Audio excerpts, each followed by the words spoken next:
नमस्कार। आज मेरा स्टॉक मार्केट का रिव्यू पेश कर रहा हूँ। तो एक अजीब-गरीब दिन था आज। क्यों ऐसे कह रहा हूँ मैं?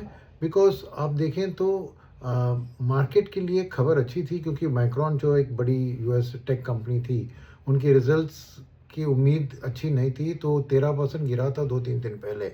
मगर आज रिज़ल्ट से उन्हें सबको हैरान कर दिया और ना ही उसके रिज़ल्ट्स बेहतर थे, उसकी गाइडेंस भी अपबीट थी। तो उस वो स्टॉक तो बढ़ा ही, मगर ओवरऑल ये टेक एआई के लिए बहुत बड़ी बूस्ट थी। तो आज बोथ जापान का इंडेक्स और कोरिया का इंडेक्स दोनों 5% ऊपर थे। उस माहौल में इंडिया भी आज पॉजिटिव तरीके से शुरू हुई, मगर बीच में फिसल गया। क्या कारण है इसका पता लगाने के लिए थोड़ी बात करते हैं अभी। तो पहली चीज़ है कि ऐसे ही एक बहुत बड़ी रिस्क ऑन फेवर में एफआईएस की हालचाल क्या थी। एफआईएस ने आज 400 करोड़ खरीदा। यस, कल 1800 करोड़ बेचा तो 400 करोड़ खरीदा, तो अच्छी खबर है। मगर 400 ना इधर ना उधर, राइट?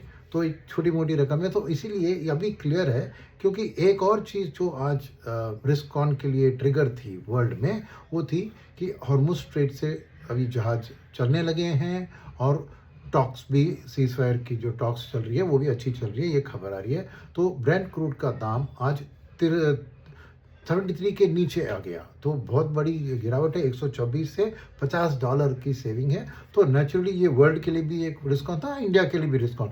मगर ऐसी एक रिस्क ऑन स्थिति में भी एफआईएस उतना जम के इंडिया को खरीद नहीं रहे हैं।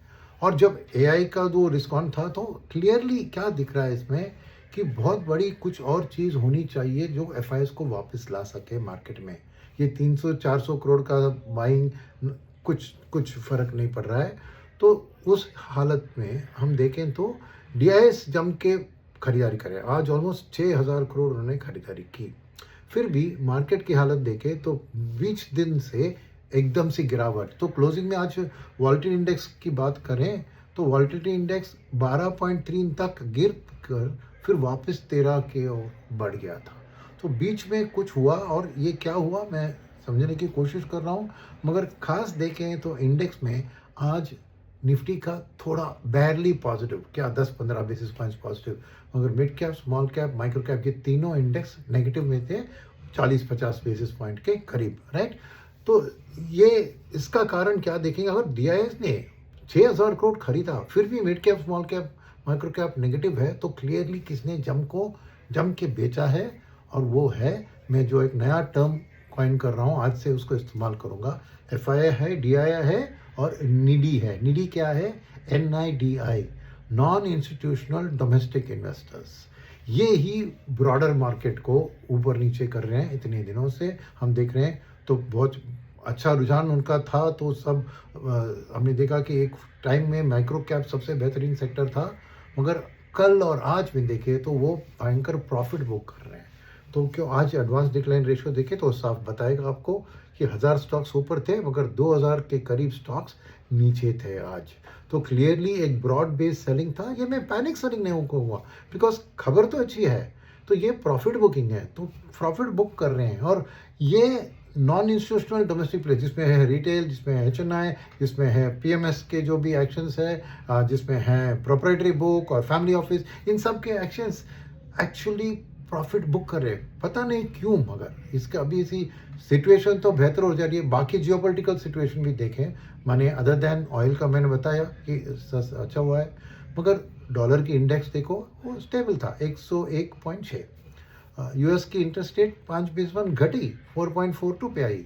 इंडिया के 10 साल की G-Sec भी मैं देख रहा था 6.8, 6.85 से 1%। और रुपये का भी आज स्ट्रेंथनिंग हुआ, 25 या 27 बेसिस पॉइंट्स स्ट्रेंथन हुआ, 94.40 के करीब आया। तो ये सब खबर अच्छी है, ऐसी बुरी खबर कुछ नहीं है। यस, मॉनसून का एक खबर है कि अच्छी नहीं है, मगर उसके अलावा इतने जम के प्रॉफिट बुक करके ये तीनों इंडेक्स को नेगेटिव लाने में, एडवांस डिक्लाइन में भी करना, पता नहीं उनको लग रहा है कि अभी प्रॉफिट बुक करना चाहिए, ये इनकी सोच है। तो उसके कारण ही आज मार्केट की जो हालत हुई, बिकॉज वॉलेटिलिटी इंडेक्स भी देखें तो एंड में 13 के करीब एंड हुआ, मगर बीच दिन में एक्चुअली 12 के नीचे था। तो वो भी शांति की माहौल बता रहा था, मगर बीच दिन में सडनली इन्होंने किया। बिकॉज एफआईएस को ब्लेम नहीं कर सकते आज की market fall, specially broader market में। डीआईएस ने तो 6000 करोड़ खरीदा। तो मार्केट की आज एक ठंडा परफॉर्मेंस के लिए ज़रूर हम ब्रॉडर मार्केट पार्टिसिपेंट्स जो अदर दैन DI और FII, इन्हीं को हम कसूरवार समझेंगे। और आज अभी लॉन्ग वीकेंड पे चल रहे हैं, कल मार्केट बंद है, तो 3 दिन है, देखते हैं मंडे अगले हफ्ते वो कैसे बिहेव करते हैं। बिकॉज FIs तो बेच रहे हैं तो 1000-2000 करोड़ के नीचे ही बेच रहे हैं, खरीद रहे हैं तो 1000 के नीचे ही खरीदे, तो उनका एक नैरो बैंड में चल रहा है, क्योंकि इंडिया से वो उनका स्थिति है कि ठीक है भैया ऑयल अच्छा है, तो हम बहुत ज़्यादा बेचेंगे नहीं, इंडिया को शॉर्ट भी नहीं करेंगे।